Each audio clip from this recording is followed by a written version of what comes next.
ঠিক আছে। তো যাই হোক, পাশাপাশি সুসংবাদ হচ্ছে আমরা শায়েককে দেখার জন্য বাড়িতে গেছি টাকা খরচ করে। এটা আমাদের জন্য খুশির সংবাদ না? আরো খুশির সংবাদ শায়েক আমাদেরকে দেখার জন্য চট্টগ্রাম আসতেছে। আলহামদুলিল্লাহ। জর্মনার নমুনায় 3 দিন মাহফিল হবে পলো গ্রাউন্ডের মাহফিলে, আলহামদুলিল্লাহ মাঠে। ঠিক আছে। তো ওইখানে আমাদের কাজ হচ্ছে শায়েক যেহেতু আমাদেরকে দেখতে আসবে, শায়েককে সব সময় নজরে রাখা আমাদের একটা দায়িত্ব।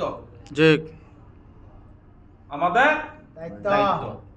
এখন দায়িত্বটা কিভাবে হবে? এখানে বসে না, শায়েকের কাছে থেকে শায়েকের কাছে থাকতে হবে।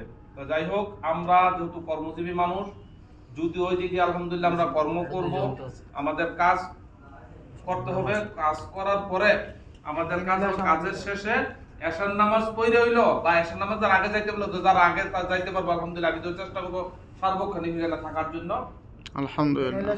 আর যারা পারবা না তারা কাছে এশার নামাজ এখান থেকে পড়ে হইলো আমরা ময়দানে চলে যাওয়া।